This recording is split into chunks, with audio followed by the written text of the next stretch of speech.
Hey everybody, happy Wednesday. An article in the Atlantic magazine was recently brought to my attention, and it's entitled "The Misunderstood Reasons Why Millions of Americans Stopped Going to Church," and it's by Jake Medor. And he's drawing on the work of two pastors, Jim Davis and Michael Graham, who recently wrote a book called The Great De-Churching. And there have been a lot of reasons posited about why people have stopped going to worship. And this book is another one of those. But I thought it was interesting and maybe something new for us to think about. The problem is not so much with church as it is with American society. And again, this may not be brand new thinking, but it was interesting to me to think about. And the authors say that, yes, certainly abuse in the church and toxic use of power in the church has driven people out of the church.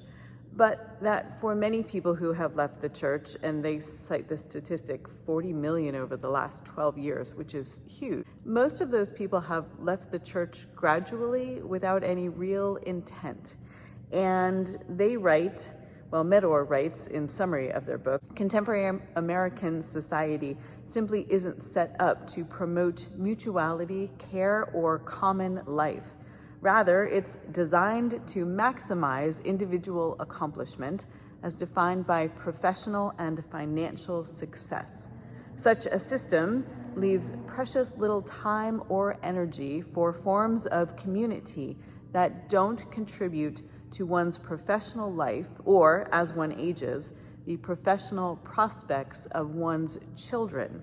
Workism reigns in America, and because of it, community in America, religious community included, is a math problem that doesn't add up.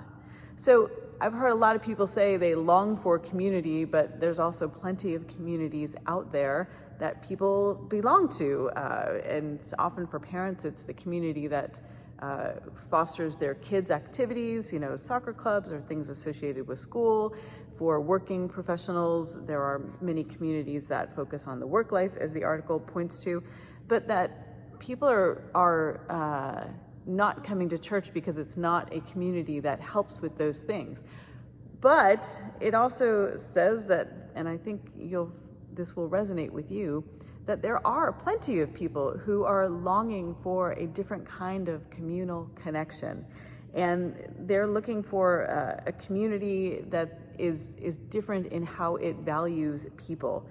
And in a community that's different, people find and are accorded dignity, not because of their success according to worldly measures, but because of the ways they care and are present and are compassionate, and because of the ways that they serve others.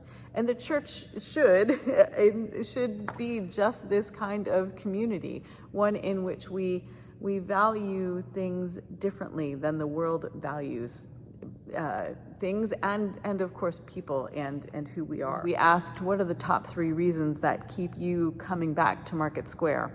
And worship with its music and preaching was one of those, but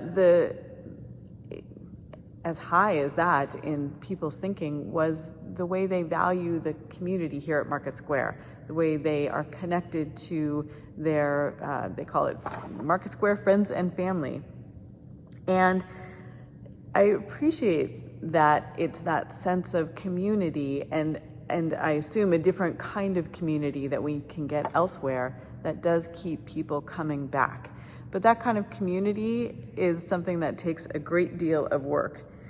Creating that kind of community isn't something that a staff can do for you, no matter how amazing, and I think you have an amazing staff here, but the only people who can create that kind of community are the people who are in that kind of community. And I think one of the truisms is that it takes more work to create that kind of community. It doesn't happen without intentionality. And so I just wanted to encourage you to think about a couple ways you might do that. We have monthly coffee hour that our deacons sponsor. Come a little early to that so that you can get connected to someone there and think about, start to meet other people in the church. Plan to stay for some of the various luncheon conversations that we have. They're good and thought-provoking and for reflecting on your life and faith, but it's also a way for you to start to get connected to more people in the congregation. And those happen through our anti-racism committee and also the lunch and learns that Alice sponsors, and also our Korean Luncheon Fellowship. There's no set agenda for that, but those are all opportunities to stay for lunch and to have a connection with people. Find a new person to connect with every month by getting to worship a little bit early and just meeting other people in the sanctuary, or stay a little bit later and move your seat around in the sanctuaries. So many of you just sit, and I'm prone to it too. Well, I always sit in the front, but even in meetings, I always sit in the same place. People sit in the same place in the sanctuary, but move around. And if there's a way that you are yearning to be connected to other people, let me or Allison or Pastor Ann Ross know, and we can be helpful in helping you get that started. Another reminder that the article offers is that when people do fall out of the habit of coming to church, whether it's because of illness or just tiredness or a new baby that's not sleeping, it starts to feel like a mental burden to come back when they anticipate all of the questions they might be asked. And I know that people inquire, hey, how come you haven't been here? We mean that in the nicest of ways. But if you do see somebody who comes back to worship who hasn't been here in a while, just simply tell them that you are really glad to see them, and don't ask about why they haven't been here. Maybe that conversation can come in time and is something you can connect over, but not when they first walk back in the door. And also, if you notice that someone is missing, please pick up the phone and give them a call. If you can't figure out how to get in touch with them, ask Nancy Sheets in our office and she will tell you. But you all reaching out to one another is going to be as much and more meaningful than the pastors reaching out. And frankly, you're more likely to notice when someone has been missing for a while.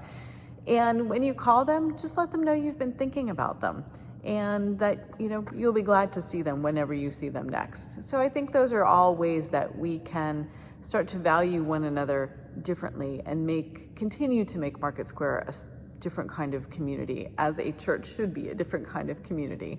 And maybe it's a little harder at Market Square because of our geographic diversity. So it takes all of us working together to make Market Square a community that people want to be part of, and that is different, holds different values than the world around us. So thanks for listening to me talk today, and we'll be back next week. Bye-bye.